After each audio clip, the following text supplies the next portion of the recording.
கர்த்தருடைய நாமம் மகிமைப்படுவதாக. இந்த காலை ஆராதனைக்கு வந்திருக்கிற யாவரையும் இயேசு கிறிஸ்துவின் நாமத்தில் வாழ்த்தி வரவேற்கிறோம். கர்த்தர் ஆசீர்வதிப்பாராக. இந்த நாளிலே தேவனுடைய வார்த்தை கேட்க முடியாது வந்திருக்கிற நாம் ஒரு விசை தலைகளை தாழ்த்தி தேவனுடைய கரத்துல ஒப்பு கொடுத்து நம்ம ஜெபிப்போம். கர்த்தர் நம்மோடு பேசும்படியாய், நம்ம பலப்படுத்த முடியாய், கர்த்தர் கடந்த ஒரு நாட்களில் செய்த நன்மைகளை நினைத்து நன்றியுள்ள இதயத்தோடு இந்த காலவெளியில தலைகளை தாழ்த்தி ஆண்டவருக்கு நம்ம நன்றி சொல்லுவோம். பரலோக பிதாவே, நன்றியோடு துதிக்கிறோம். இந்த ஆஸ்வதிக்கப்பட்ட இந்த காலவெளிக்காய் ஸ்தோத்திரம். கடந்த நாட்டில் கண்மணி போல பாதுகாத்து நல்ல ஜீவன் சுகபலம் தந்து தேவைகளை சந்தித்தீர், புதிய நாளை காண செய்தீர். ஆண்டவரே, நன்றியோடு ஸ்தோத்திரிக்கிறோம். இந்த காலவெளியிலும் உங்களுடைய வார்த்தையை கேட்க முடியாது நாங்கள் வந்திருக்கிறோம். கர்த்தாவே, எங்களுடைய இருதயங்களை சிந்தனைகளை கர்த்தர் ஆளுகை செய்வீராக, எங்களோடு இடைபடுவீராக, கர்த்தர் பேசுவீராக. ஒரு விசை ஆண்டவரே உங்களுடைய வார்த்தைகளை உறுதிப்படுத்துவீராக. ஆண்டவரே, நாங்கள் கேட்டதுபடி நடக்க ஆண்டவரை இரக்கம் செய்யுங்க. அப்பா ஸ்தோத்திரம், முற்றிலும் எங்களை ஆட்கொள்வீராக. துதிகிற மகிமையெல்லாம் நமக்கு செலுத்துகிறோம். இயேசுவின் மூலம் ஜெபிக்கிறோம் நல்ல பிதாவே, ஆமென், ஆமென்.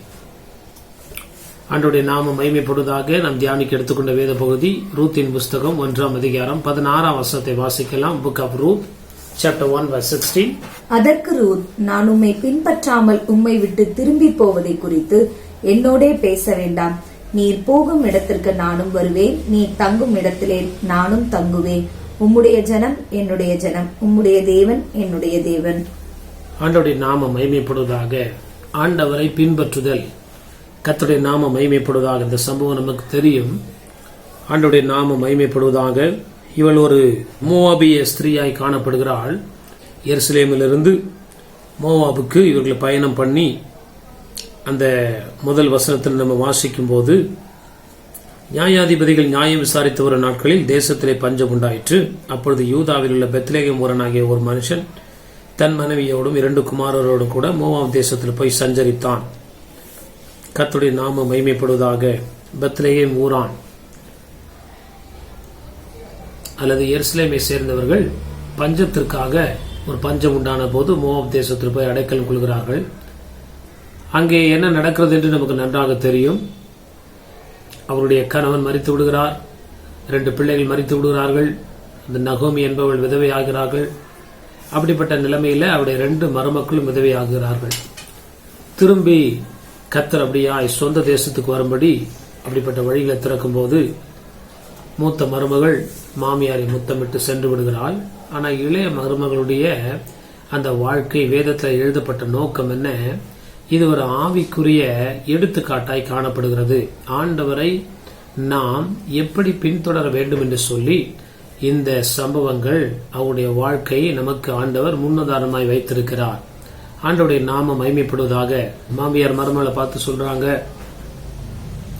நான் என்னுடைய தேசத்துக்கு திரும்பி போகிறேன், நீங்கள் உங்களுடைய வீட்டுக்கு திரும்பி போங்கள், நீங்கள் போய் அங்க சுகமா இருங்கள் என்று சொல்லுகிற போது அந்த ரூத் என்ற அந்த மருமகள் தன்னுடைய மாமியாரை பார்த்து சொல்லுகிறத அந்த வார்த்தையை தான் நம்ம இந்த காலவேளையில தியானித்தோம், வாசித்தோம். 16ஆம் வசனம், ரூத் 1:16. அதற்கு ரூத், நான் உம்மை பின்பற்றாமல் உம்மை விட்டு திரும்பி போவதை குறித்து என்னோட பேச வேண்டாம். ஆண்டவருடைய நாமம் மகிமைப்படுவதாக. திரும்பி போவதை குறித்து என்னோட என்ன பண்ண வேண்டாம்? பேச வேண்டாம். பின்பற்றுவதை குறித்து நீங்கள் பேசுங்கள். நான் உங்களை பின்பற்ற நான் என்ன செய்ய வேண்டும்? திரும்பி போகிறதை குறித்து நீங்கள் பேச வேண்டாம் என்று சொல்லி அவளே சொல்லிவிட்டு பின்பற்ற வேண்டிய சில காரியங்களை அவளே சொல்லுகிறாள். நான் இந்த விதமாய் உம்மை பின்பற்றுவேன் என்று சொல்லி அவள் பின்பற்ற வேண்டிய முழு தகுதிகளையும் வழிகளையும் அங்கே சொல்லுகிறதை நம்ம வாசிக்கிறோம். ஆண்டவருடைய நாமம் மகிமைப்படுவதாக. இந்த நாட்களிலே ஆண்டவரை பின்பற்றுகிற நாம் கர்த்தருடைய நாமம் மகிமைப்படுவதாக. எப்படி பின்பற்ற வேண்டும் என்று சொல்லி ஒரு உதாரணத்தை வேதத்திலிருந்து நம்ம வாசிக்க இந்த காலவேளையில 16ஆம் வருஷத்துல வாசிச்சோம்.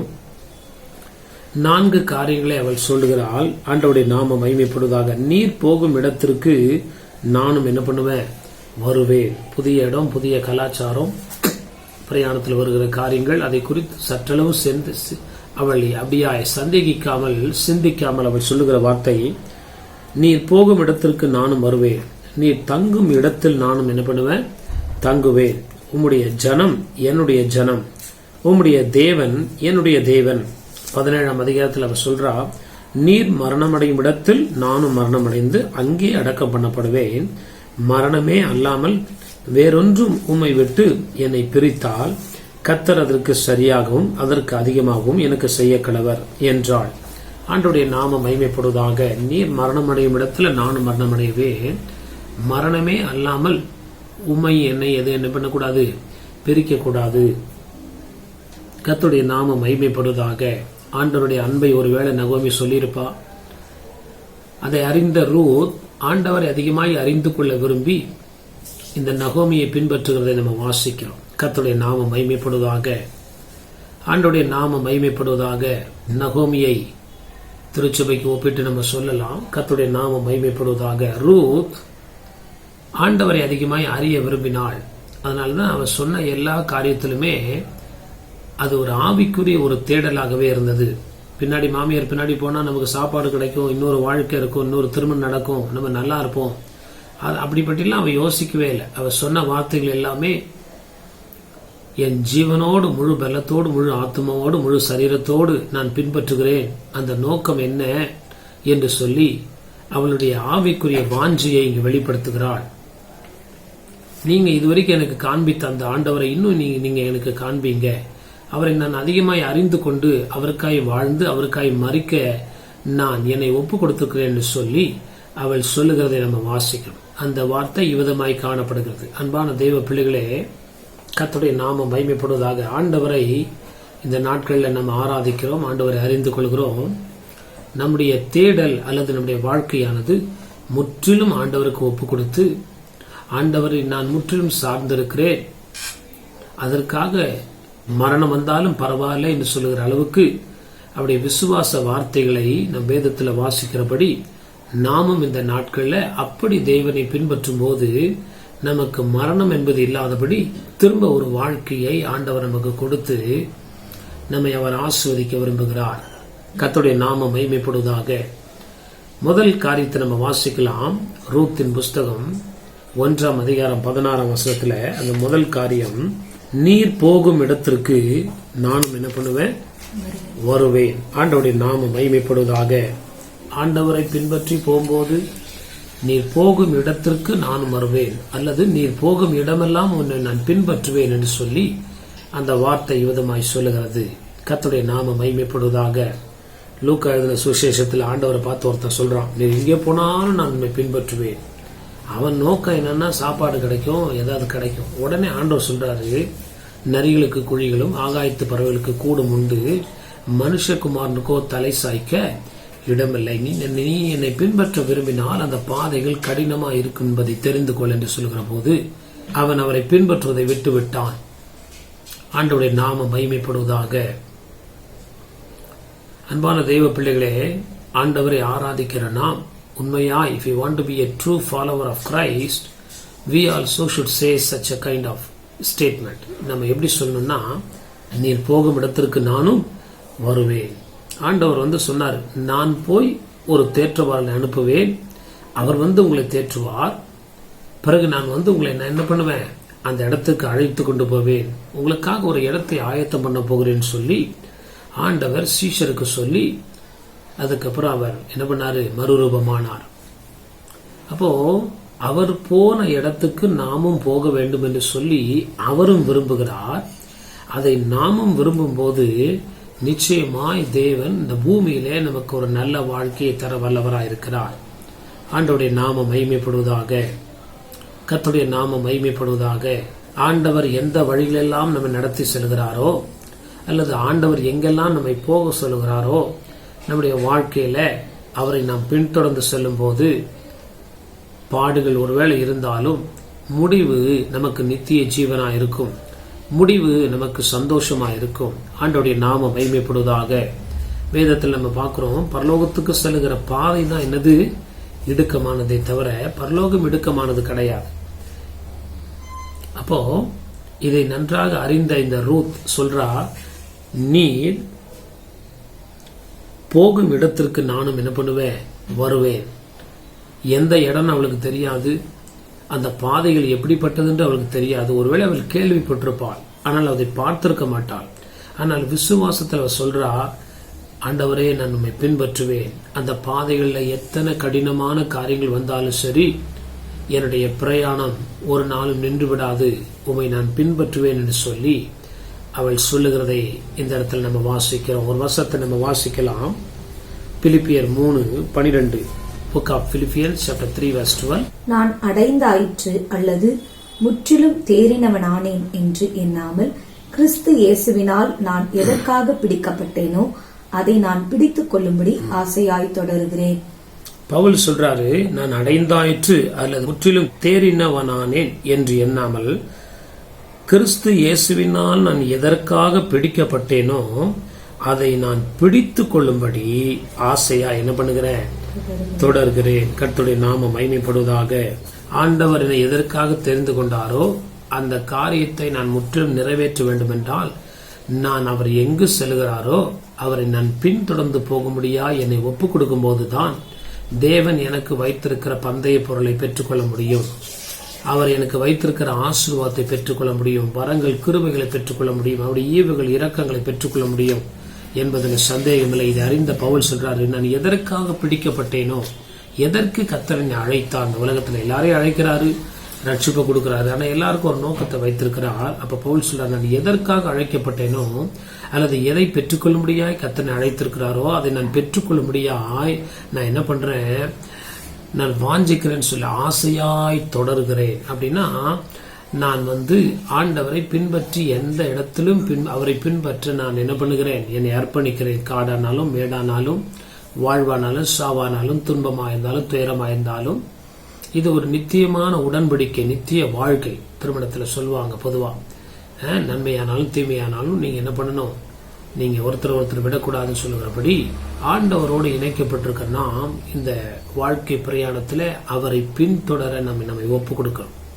அப்படி ஒப்பு கொடுக்கும் போது நம்முடைய வாழ்க்கையில தீமைக்கல்ல ஆண்டவர் நன்மையை அற்புதமாய் நமக்கு வருஷிக்க பண்ணுகிறார் என்பதில் சந்தேகமில்லை. கர்த்தருடைய நாமம் மகிமைப்படுவதாக. இன்னொரு வசனத்தை வாசிக்கலாம். ஓசியா 6:3 book of Hosea chapter 6 verse 3. அப்பொழுது நாம் அறிவடைந்து கர்த்தரை அறியும்படி தொடர்ந்து போவோம். அவருடைய புறப்படுதல் அருணோதயம் போல ஆயத்தமாயிருக்கிறது. அவர் மழையைப் போலவும் பூமியின் மேல் பெய்யும் முன்மாறி பின்மாரியைப் போலவும் நம்மிடத்தில் வருவார். ஓசியா 6:3. அப்பொழுது நாம் அறிவடைந்து கர்த்தரை அறியும்படி என்ன பண்ணுங்க, தொடர்ந்து போவோம். ஆண்டவரை பின்பற்றும் போது அவர் சொல்றா, நீ எங்க போகிறீரோ நாங்க என்ன பண்றேன், வருகிறேன். கர்த்தருடைய நாமம், நீர் போகும் இடத்திற்கு நானும் வருவேன். எதற்காக அவள் அங்க வருகிறாள், எதற்காக அவர் என்ன பண்றா, நகோமியை பின்தொடர்கிறாள், ஆண்டவரை பற்றி அதிகமாய் அறியும்படியாக. ஊழியக்காரர்கள் வச்சிருக்கிறாங்க, சபையை வச்சிருக்கிறாங்க, நம்ம தொடர்ந்து பின்பற்றுகிறோம். எதற்காக, தேவனை அதிகமாய் அறிந்து கொள்ள முடியாய். அப்ப கர்த்தரை அறிந்தவர்களை நாம் பின்தொடரும் போது நாம் ஆண்டவரை அதிகமாக என்ன பண்ண முடியும், அறிந்து கொள்ள முடியும். கர்த்தரோடு நெருங்கிறவர்களை பின்தொடரும் போது அந்த லக்கை நாம் அடைய முடியும். எதற்காக பிடிக்கப்பட்டேனோ அதை நான் ஆசையாய் தொடர்கிறேன். அல்லது ஆண்டவர் எனக்கு வைத்திருக்கிற நன்மைகளை நான் பெற்றுக்கொள்ள வேண்டுமானால் நான் என்னுடைய வாழ்க்கையில நின்று விடக்கூடாது, விலகி விடக்கூடாது, திசை மாறி போகவிடக்கூடாது. நான் தொடர்ந்து என்னுடைய பயணத்திலே முன்னேறி சென்று என்னை யார் வழிநடத்தினார்களோ, சத்தியத்தை சொன்னார்களோ அவர்களை நான் தொடர்ந்து பின்பற்றும் போது என்னுடைய வாழ்க்கையில கர்த்தர் வைத்திருக்கிற நன்மைகளை நான் அனுபவிக்க கர்த்தர் உதவி செய்ய வல்லவராயிருக்கிறார் என்பதை அறிந்து கொள்வோமாக. இரண்டாவது, ரூத்து சொல்லுகிற ஒரு வார்த்தை, கர்த்தருடைய நாமம் மகிமைப்படுவதாக. நீ தங்கும் இடத்தில் நானும் என்ன பண்ணுவேன், தங்குவேன். இவள் எல்லாவற்றையும் இழந்து வந்திருக்கிறா, ஆண்டவர் திரும்ப அங்க ஆகாரம் கொடுக்கிறார் என்று சொல்லி கேள்விப்பட்டு 6ஆம் வசனத்துல ரூத்து 1:6 கர்த்தர் தம்முடைய ஜனங்களை சந்தித்து அவளுக்கு ஆகாரம் அருளினார் என்று அவள் மோவாப் தேசத்திலே கேள்விப்பட்டு. அப்ப ரூத் நகோமியை பின்தொடர்ந்த நோக்கம் ஆண்டவரை பற்றி இன்னும் அதிகமாய் அவள் நமக்கு கற்றுத்தருவாள் என்று சொல்லி, அதுதான் வாழ்க்கை, அதற்காகவே நாம் படைக்கப்பட்டோம், அழைக்கப்பட்டோம். அந்த நோக்கத்தை விட்டுவிட்டு வேறொரு காரியங்களுக்கு நாம் செல்லும் போது நம்முடைய வாழ்க்கையில நாம் என்ன பண்ண முடியாது, விருத்தி அடைய முடியாது, ஆஸ்வதிக்கப்பட முடியாது, முன்னேற முடியாது என்பதை அறிந்திருந்தால். இரண்டாவது சொல்றா, நீ தங்கும் இடத்தில் நானும் என்ன பண்ணுவேன், நம்மை பின்பற்றிட்டு நல்ல இடம் ஒன்னா உங்களை விட்டுட்டு போயிட மாட்டேன். till the end I will be with you. ஆண்டவர் சொல்றாரு, உங்களோடு சதா காலமே இருப்பேன்றாரு. இதே வார்த்தை நீங்க ஆண்டவர் சொல்லி பாருங்க, சதா காலம் உங்களோடு இருப்பேன்னு சொல்லி பாருங்க. ஆசீர்வாதம் நிறைவா வரலன்னா பாருங்க. இந்த ஆண்டவர் என்னென்ன வாக்குத்தத்தை நமக்கு சொல்லி இருக்கிறாரோ அதை அப்படியே ஆண்டவருக்கு திரும்ப, ஆண்டவரே நீ என்னோட சதா காலம் இருப்பேன்னு சொல்லி என்னுடைய மரணம் பரியந்த நானும் உம்மோட தங்கி இருப்பேன்னு சொல்லுகிற வேளையில ஆண்டவர் நமக்கு புதிய வாசல்களையும் அற்புதங்களையும் கதவுகளையும் திறக்க வல்லவராக இருக்கிறார். சில நேரத்தில் நம்ம யோசிச்சுட்டு வர்றோம், போகிற இடம் கொஞ்சம் குறுகலானதா சரியானதா காணப்பட்டா, சருகலானதா அல்லது நெருக்கமான இடமா இருந்தா, அதுக்கப்புறம் நம்முடைய ஆவிக்குரிய வாழ்க்கையில சிலர் என்ன பண்றாங்க, அந்த பாதையை மாற்றிக்கொள்ள விரும்புகிறார்கள். ஆனா ரெண்டாவது, அதை உறுதிப்படுத்தும்படியாய் ரூத் சொல்லுகிற ஒரு வார்த்தை, நீ தங்கும் இடத்தில் நானும் என்ன பண்ணுவேன், தங்குவேன், அல்லது என்னுடைய நேரத்தையும் என்னுடைய வாழ்க்கையும் முற்றிலுமாய் நான் அர்ப்பணிக்கிறேன் என்று சொல்லி அவள் தன்னுடைய விருப்பத்தை தெரிவிக்கிறதை வாசிக்கிறோம். கர்த்தருடைய நாமம் மகிமைப்படுவதாக. கர்த்தரை பின்பற்றுகிற நாம், ஆண்டவர் எங்கெல்லாம் நம்மை அழைத்து செல்கிறாரோ அங்கே நாம் ஒப்புக் கொடுக்கிறது மாத்திரமல்ல, நீ தங்கும் இடத்தில் நானும் தங்குவேன் என்றால் எந்த சூழ்நிலைகளிலும் நான் என்னை அர்ப்பணிக்கிறேன் என்று சொல்லுகிற ஒரு அர்த்தமாய் காணப்படுகிறது. யோவானுக்கு எழுதின புஸ்தகம் 12ஆம் அதிகாரம் 26ஆம் வசனத்தை வாசிக்கும் போது ஆண்டவர் சொல்லுகிற ஒரு வார்த்தை தம்முடைய சீஷரை பார்த்து சொல்லுகிறார். Gospel according to John chapter 12 verse 26. ஒருவன் எனக்கு ஊழியம் செய்கிறவனானால் என்னை பின்பற்ற கடவன். நான் எங்கே இருக்கிறேனோ அங்கே என் ஊழியக்காரனும் இருப்பான். ஒருவன் எனக்கு ஊழியம் செய்தால் அவனை பிதாவானவர் கனப்பண்ணுவார். ஆண்டவருடைய நாமம் மகிமைப்படுவதாக. யோவான் 12:26 ஆண்டவர் சொல்றாரு, ஒருவன் எனக்கு ஊழியம் செய்கிறவனானால் என்னை பின்பற்ற கடவன். இன்னொரு விதத்தில் சொல்ல போனா, என்னை பின்பற்றுகிறவன் நான் எங்கே இருக்கிறானோ அங்கே என் ஊழியக்காரனும் என்ன பண்ணுவான், இருப்பான். ஆண்டவருடைய நாமம் மகிமைப்படுவதாக. ஆண்டவரை பின்பற்றுகிற அநேக பின்பற்றி கொண்டே போறாங்க. ஆனா ஆண்டவர் எங்க இருக்கிறாரோ அங்கே நாம் இருக்கும்படி அல்லது அவருடைய உபதேசத்தை கேட்கும்படி நாம் தொடர்ந்து அவரோடு அவரில் நிலைத்திருப்பதை ஆண்டவர் இந்த இடத்துல வேதத்தின் மூலமாய் சொல்லுகிறதை நம்ம வாசிக்கிறோம். ஆண்டவருடைய நாமம் மகிமைப்படுவதாக. என்னில் நிலைத்திருங்கள் அல்லது எனக்குள் நிலைத்திருங்கள் அல்லது என்னோட நிலைத்திருங்கள் என்று அந்த வார்த்தை விதமாய் சொல்லுகிறது. கர்த்தருடைய நாமம் மகிமைப்படுவதாக. அப்ப ஆண்டவரோடு இருக்கும்போது நாம் இன்னும் கனி கொடுக்கிறவர்களாய் காணப்பட முடிகிறது. ஆண்டவரை பின்பற்றுகிறது என்பது எந்த பாடுகள் சோதனைகள் வந்தாலும் நாம் எடுத்த தீர்மானத்தில் உறுதியாக இருப்பதை தெரிவிக்கிறது. ஆண்டவரோடு இருப்பது என்பது நாம் ஆண்டவருக்குள்ள வளருகிறோம் அல்லது ஆண்டவருக்குள்ள ஸ்திரப்படுகிறோம் அல்லது கனி கொடுக்கிற வாழ்க்கைக்கு நேராக நாம் கடந்து போகிறோம் என்பதற்கு அது ஒரு உதாரணமா இருக்கிறது. இன்னொரு வருஷத்தை நம்ம வாசிக்கும் போது யோவான் 17ஆம் அதிகாரம் 24ஆம் வசனம், Book of John chapter 17 verse 24. பிதாவே, உலக தோற்றத்துக்கு முன் நீர் என்னில் அன்பாயிருந்தபடியினால் நீர் எனக்கு தந்த என்னுடைய மகிமையை நீர் எனக்கு தந்தவர்கள் காணும்படியாக நான் எங்கே இருக்கிறேனோ அங்கே அவர்களும் என்னுடனே கூட இருக்க விரும்புகிறேன். ஆண்டவருடைய ஒரு விருப்பமானது ஆண்டவருடைய நாமம் மகிமைப்படுவதாக. யோவான் 12:26 ஆண்டவர் சொல்றாரு, நான் எங்கே இருக்கிறேனோ அங்கே என் ஊழியக்காரன் என்ன பண்ணுவான், இருப்பான் என்று சொல்லி ஆண்டவர் உண்மையான ஊழியக்காரர்களை பின்பற்றக்கூடிய சுவாபங்கள் அல்லது குணாதிசயங்களை ஆண்டவர் இங்க சொல்லுகிறார். அதே யோவான் 17ஆம் அதிகாரத்துல ஆண்டவர் சொல்லுகிறார் பாருங்க, பிதாவே, உலக தோற்றத்துக்கு முன் நீர் என்னில் அன்பாய் இருந்தபடினால் நீர் எனக்கு தந்த என்னுடைய மகிமையை நீர் எனக்கு தந்தவர்கள் காணும்படியாக நான் எங்கே இருக்கிறேனோ அவர்களும் என்னுடனே கூட இருக்க என்ன பண்ணுகிறேன், விரும்புகிறேன். கர்த்தருடைய நாமம் மகிமைப்படுவதாக. ஆண்டவருடைய நாமம் மகிமைப்படுவதாக. ரூத் நகோமியுடன் இருக்கிறதை விரும்பினால் இந்த வசனத்துல பார்க்கும்போது ஆண்டவரும் நம்மோடு இருக்க விரும்புகிறார், நாமும் ஆண்டவரோடு இருக்க ஆண்டவர் விருப்பமுள்ளவராக இருக்கிறார். நான் எங்க இருக்கிறேனோ அங்கே என் ஊழியக்காரன் இருப்பான் என்று சொல்லி அங்க சொல்லுகிறார். இங்கே பார்க்கிறாரு, அதை நான் விரும்புகிறேன் என்று சொல்லுகிறார். கர்த்தருடைய நாமம் மகிமைப்படுவதாக. அப்ப உண்மையான கிறிஸ்தவ வாழ்க்கையுடைய பின்பற்றுதல் என்ன? ஆண்டவரை பின்பற்றும் போது எந்த இடத்திற்கும் நாம் போக நம்மை ஒப்புக் கொடுக்கிறது மாத்திரமில்லாமல் எந்த கடினமான சூழ்நிலையும் நம்ம அவரோடு கூட இருக்கிறதை ஆண்டவர் விரும்புகிறார்.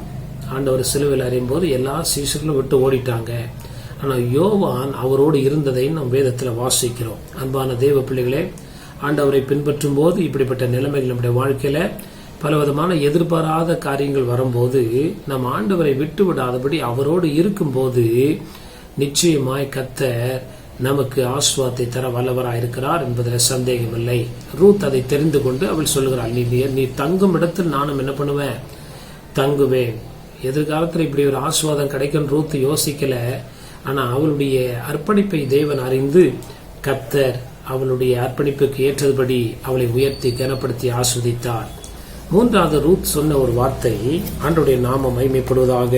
ரூத்தின் புஸ்தகம் 1ஆம் அதிகாரம் 16ஆம் வசனத்துல மூன்றாவது, உம்முடைய ஜனம் என்னுடைய ஜனம், ஆண்டவருடைய நாமம் மகிமைப்படுவதாக. நான் உம்முடைய ஜனத்தை போல மாறுவேன். இவ ஒரு மோவாபிய ஸ்திரீ.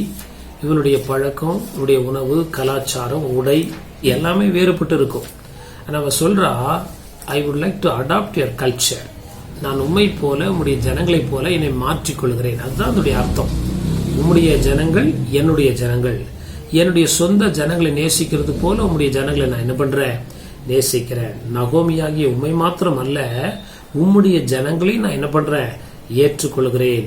ஆண்டவரை ஏற்றுக்கொண்டவங்க, ஆண்டவரோடு இருக்கிறவங்களை ஏற்றுக்கொள்கிறது பேர் தான் உண்மையான கிறிஸ்தவ வாழ்க்கை. கர்த்தருடைய நாமம் மகிமைப்படுவதாக. அது ஒரு பக்கம். ரெண்டாவது, உம்முடைய ஜனம் என்னுடைய ஜனம் அப்படின்னா, நானும் உம்முடைய ஜனங்களில் ஒருத்தி போல என்னை நான் மாற்றிக்கொள்கிறேன் என்று சொல்லி அவள் ஒரு வாக்குறுதியை தரும். இப்படிலாம் சொன்னாதான் எப்படியாவது அவள் நம்ம கூட்டிட்டு போவான்னு சொல்லிட்டு அவள் அவளுடைய விருப்பத்தை விதமாய் தெரிவிக்கிறாள். முற்றிலுமாய் அர்ப்பணிக்கிறத போல அவள் தன்னுடைய வார்த்தைகளை வெளிப்படுத்துகிறாள். அப்ப ஆண்டவரும் அப்படிப்பட்ட காரியத்தை என்ன பண்றாரு, விரும்புகிறார். கர்த்தருடைய நான் தேவனுடைய பிள்ளைகளான பிறகு அவருடைய சாயலின்படி, அவருடைய சித்தத்தின்படி, அவருடைய விருப்பத்தின்படி, அவருக்கு ஏற்றபடி நம்முடைய வாழ்க்கையை விட்டு கொடுக்கிறவர்களாய் காணப்பட வேண்டும் என்று ஆண்டவர் விரும்புகிறார். கர்த்தருடைய நாமம் மகிமைப்படுவதாக. உம்முடைய ஜனம் என்னுடைய ஜனம். உங்களை நான் எப்படி நேசிக்கிறேனோ அதை போல உங்களுடைய ஜனத்தை நான் என்ன பண்றேன், நேசிக்கிறேன் என்று சொல்லி அவள் இவ்விதமாய் தன்னுடைய அன்பை வெளிப்படுத்துகிறதை நம்ம வாசிக்கிறோம். அப்ப ஆண்டவரோடு நம்ம உடன்படிக்கை பண்ணின நாமும் அப்படி சொல்லணும். ஆண்டவரே, உமக்கு பயப்படுகிறவர்களை நான் என்ன பண்றேன், கனம் பண்ணுகிறேன். உம்மை பிரியப்படுத்துவர்களை, உம்மை பின்பற்றுவர்களை நான் என்ன பண்றேன், நான் நேசிக்கிறேன் என்று சொல்லி அவனோ கர்த்தருக்கு பயந்தவர்களை என்ன பண்றானா, கனம் பண்ணுகிறான் என்று சொல்லி சங்கீதத்துல வேதத்துல வாசிக்கிறோம். அப்ப ஆண்டவரை பின்பற்றுகிற நம்மை பின்பற்றுகிற அநேகர் இருக்கலாம், அது முக்கியம் இல்ல. நல்லா கவனிங்க. ஆண்டவருக்கு நெருங்கியவர்கள், நீதிமான்கள், தேவனுக்கு பயந்தவர்களை நாமும் கனம் பண்ணுவர்களாக முதலாவது காணப்பட வேண்டும். அவளை ஏற்றுக்கொள்வர்களாக நம்ம காணப்பட வேண்டும். அது மாத்திரமல்ல, தேவ ஜனமாய் நம்ம என்ன பண்ணணும், மாறுகிறவர்களாய் காணப்பட வேண்டும். ஒரு வசனத்தை நம்ம வாசிக்கலாம். ஆண்டவருடைய நாமம் மகிமைப்படுவதாக. எரேமியா 30ஆம் அதிகாரம் 22ஆம் வசனத்தை வாசிக்கும் போது, ஜெரமியா சாப்டர் 30 verse 22, நீங்கள் என் ஜனமாய் இருப்பீர்கள், நான் உங்கள் தேவனாய் இருப்பேன். 30ஆம் அதிகாரம் 22ஆம் வசனத்துல ஆண்டவர் இங்க சொல்றாரு, நீங்கள் என் ஜனமாய் இருப்பீர்கள், நான் உங்கள் தேவனாய் இருப்பேன். ஆண்டவருடைய நாமம் மகிமைப்படுவதாக. யூதருக்குன்னு ஒரு கலாச்சாரம் இருக்குது. அந்த கலாச்சாரத்தை பின்பற்றும் போது அவருடைய ஜனங்களாய் நம்ம மாறுகிறோம். அப்போ ரூத் சொல்றா, உம்முடைய ஜனம் என்னுடைய ஜனம், அல்லது உம்முடைய ஜனத்தை போல நான் மாறுவேன். உம்முடைய ஜனங்களை நான் என்ன பண்றேன், ஏற்றுக்கொள்கிறேன். அப்ப ஆண்டவருடைய ஜனமாய் நம்ம மாறும்படியாய் கர்த்தர் விரும்புகிறார். இன்னொரு வசனத்தை நம்ம வாசிக்கும் போது சரியாய் புரியும். யோவான் 1:12 அவருடைய நாமத்தின் மேல் விசுவாசம் உள்ளவர்களாய் இந்த வசனத்தை நம்ம வாசிக்கலாம். யோவான் 1:12, ஜான் சாப்டர் 1 verse 12, அவருடைய நாமத்தின் மேல் விசுவாசம் உள்ளவர்களாய் அவரை ஏற்றுக்கொண்டவர்கள் எத்தனை பேர்களோ அத்தனை பேர்களும் தேவனுடைய பிள்ளைகளாகும்படி அவர்களுக்கு அதிகாரம் கொடுத்தார். உம்முடைய ஜனம் என்னுடைய ஜனம், அல்லது நான் உம்முடைய ஜனமாய் மாற விரும்புகிறேன் என்ற அர்த்தம் என்ன? அவருடைய நாமத்தின் மேல் விசுவாசம் உள்ளவர்களாய் அவரை ஏற்றுக்கொண்டவர்கள் எத்தனை பேர்கள். ஆண்டவர் நம்ம ஏற்றுக்கொள்றோம், ஆனா சில நேரத்துல அந்த ஆண்டவருடைய கலாச்சாரங்களை நம்ம பின்பற்றுவது கிடையாது. வேதத்துல ஒரு கலாச்சாரம் இருக்கிறது, வேதத்துக்குன்னு ஒரு பண்பாடு இருக்கிறது, வேதத்திற்குன்னு ஒரு அந்த முறை இருக்கிறது. அந்த முறைகளை நாம் கையாளும் போது, நாம் அதன்படி நடக்கும் போது தேவனுடைய பிள்ளைகள் என்பதை அது வெளிப்படுத்துகிறது. கர்த்தருடைய நாமம் மகிமைப்படுவதாக. இன்னும் தெளிவாய் சொல்ல போனால் இன்னொரு வசனத்தை வாசிக்கும் போது நமக்கு புரியும். 2 நாளாகவும் 7ஆம் அதிகாரம் 14ஆம் வசனம், 2 Chronicles chapter 7 verse 14, என் நாமம் தரிக்கப்பட்ட என் ஜனங்கள் தங்களை தாழ்த்தி ஜெபம் பண்ணி என் முகத்தை தேடி தங்கள் பொல்லாத வழிகளை விட்டு திரும்பினால் அப்பொழுது பரலோகத்தில் இருக்கிற நான் கேட்டு அவர்கள் பாவத்தை மன்னித்து அவர்கள் தேசத்துக்கு சேமத்தை கொடுப்பேன். என் நாமம் தரிக்கப்பட்ட என் ஜனங்கள் அப்படின்னா என் ஜனங்கள் எப்படி இருக்கணும், நீங்கள் என் ஜனமா இருப்பீர்கள் சொல்லி நம்ம வாசித்தோம். அப்ப அவருடைய ஜனமா இருக்கிற நம்மளுடைய ஆக்டிவிட்டிஸ் எப்படி இருக்கணும்னு 2 நாளாகும் 7:14 சொல்லுகிறது. ஜனங்கள் தங்களை என்ன பண்ணணுமா, தாழ்த்தி ஜெபம் பண்ணி என் முகத்தை தேடி தங்கள் பொல்லாத வழிகளை விட்டு என்ன பண்ணணுமா? திரும்பணும். அவங்க கலாச்சாரத்துல, பண்பாடுல, பழக்க வழக்கத்துல, பேச்சுல, செயல்கள்ல ஒரு திருப்பத்தை ஆண்டவர் எதிர்பார்க்கிறார். அப்படி திரும்பும் போதுதான் அவருடைய பிள்ளைகளாய் நாம் மாறி இருக்கிறோம். மனசுல விசுவாசிக்கிறோம், ஆண்டவருக்கு ஒப்பு கொடுத்திருக்கிறோம், ஆண்டவரை விட்டு விடமாட்டோம், ஆண்டவர் தான் நாங்க பற்றி கொண்டிருக்கோம் சொல்லுறவங்களுடைய அந்த காரியங்கள் அவங்க தேவ ஜனம் என்று விளங்கும்படியா என்ன செய்யணுமா? இப்படிப்பட்ட வெளிப்பிரகாரமான அது உள்பிரகாரமான ஒரு மாற்றங்கள் நம்முடைய வாழ்க்கையில உண்டாகும் போது நாம் அவருடைய ஜனங்களா என்ன பண்ணுகிறோம்? அவருடைய நாமத்தின் மேல் விசுவாசம் உள்ளவர்களாய் அவரை ஏற்றுக்கொண்டவர்கள் எத்தனை பேர்களும். அப்ப இயேசுவை ஏற்றுக்கணும்னு சொல்றவங்க அவருடைய வாழ்க்கையில இப்படிப்பட்ட காரியங்கள் நடைபெற வேண்டும். என்ன நடைபெற வேண்டும்? அவர்கள் தங்களை தாழ்த்தி ஜெபம் பண்ணி என் முகத்தை தேடி தங்கள் பொல்லாத வழிகளை விட்டு திரும்பினால் அப்பொழுது பரலோகத்தில் இருக்கிற நான் கேட்டு அவர்கள் பாவத்தை மன்னித்து அவர்கள் தேசத்துக்கு என்ன பண்ணுவேன்? என் நாமம் தரிக்கப்பட்ட என் ஜனங்கள், விசுவாசிகள் சொல்றோம், தெய்வ பிள்ளைகள் சொல்றோம், கர்த்தரை ஆராதிக்கிறோம் சொல்றோம். அப்ப நமக்குள்ள இப்படிப்பட்ட செயல்கள் காணப்பட வேண்டும் என்று சொல்லி ஆண்டவர் விரும்புகிறார்.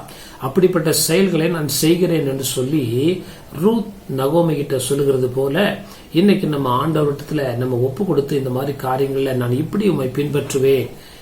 சிலவங்க கிறிஸ்தவங்களா இருப்பாங்க, ஆனா அவங்களுடைய கலாச்சாரம், பண்பாடு, பழக்க வழக்கம், பேச்சு, நடக்க செய்ய வேதத்தின்படி இருக்காது. அப்ப அவங்க கிறிஸ்துவை உடையவர்கள் அல்ல என்பது விளங்குகிறது என்பதை வேதம் தெளிவாய் சொல்லுகிறது. நாம் அப்படிப்பட்டவர்களாய் இராதபடி முற்றிலுமாய் கிறிஸ்துவுடையவர்களாய் காணப்படும் போது நிச்சயமாய் ரூத் எப்படிப்பட்ட ஆசீர்வாதத்தை பெற்றுக் கொண்டார்களோ அதே போல தேவன் நம்மையும் ஆசீர்வதிக்க வல்லவராய் இருக்கிறார். கடைசியில ரூத் சொன்ன ஒரு வார்த்தை, உம்முடைய தேவன் நம்முடைய தேவன் சொல்ல, உம்முடைய தேவன் என்னுடைய தேவன், ஆண்டவருடைய நாமம் மகிமைப்படுவதாக. அப்படிதான் இந்த வார்த்தை சொல்லுகிறது. கர்த்தருடைய உம்முடைய தேவன் என்னுடைய தேவன். ஆண்டவரை தனிப்பட்ட விதத்துல அவள் சந்திக்க விருப்பமுள்ளவளாய் காணப்பட்டாள். அன்பான தேவ பிள்ளைகளே, நம்ம கூடி ஆராதிக்கிறோம், எல்லாம் நல்லது. ஆனா தனிப்பட்ட விதத்துல ஆண்டவரை நாம் சந்திக்க விருப்பமுள்ளவர்களாய் நாம் காணப்படும் போது ஆண்டவர் நமக்கு உதவி செய்ய வல்லவராய் இருக்கிறார். சங்கீதம் 63:1 தாவீது சொல்லுகிறார், நீர் என்னுடைய தேவன் என்று சொல்லுகிறார். ஆண்டவருடைய நாமம் மகிமைப்படுவதாக. சங்கீதம் 16:2 இப்படிப்பட்ட தாவீது தன்னுடைய வாழ்க்கையில சொல்ற அந்த ஒரு வருஷத்தை வாசிக்கலாம். சங்கீதம் 16:2, என் நெஞ்சமே நீ கர்த்தரை நோக்கி தேவரீர் என் ஆண்டவராயிருக்கிறீர், என் செல்வம் உமக்கு வேண்டியதாயிராமல். என் நெஞ்சமே நீ கர்த்தரை நோக்கி தேவரீர் என் ஆண்டவராய் இருக்கிறீர் என்று சொல்லி உள்ளத்திலிருந்து தாவீது தன்னுடைய விருப்பத்தையும் தேவன் மேல வைத்திருக்கிற பற்றுதலையும் வெளிப்படுத்துகிறதை பார்க்கிறோம். 63 சங்கீதம் 1 தாவீதோடு நீர் என்னுடைய தேவன் என்று சொல்லுகிறான். கர்த்தருடைய நாமம் மகிமைப்படுவதாக.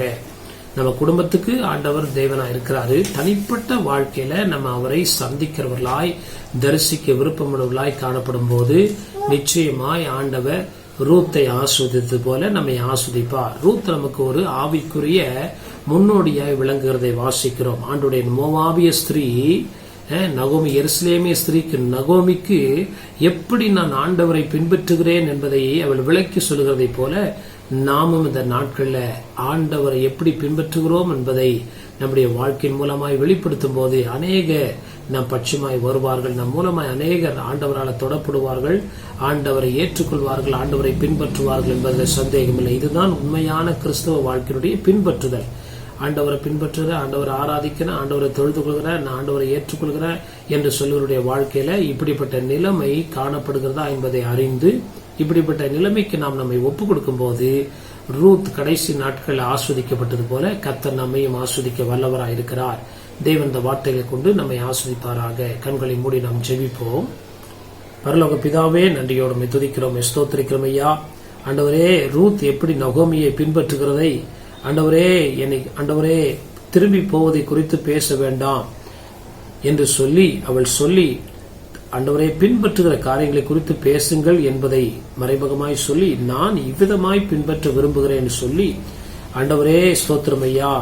ஆண்டவரே, இப்படி அவள் ஆண்டவரே தன்னை அர்ப்பணித்தது போல நாங்களும் இப்படி பின்பற்ற வேண்டும் என்று இந்த வார்த்தைகளை நீர் வேதத்தில் எழுதி வைத்திருக்கிறீர்.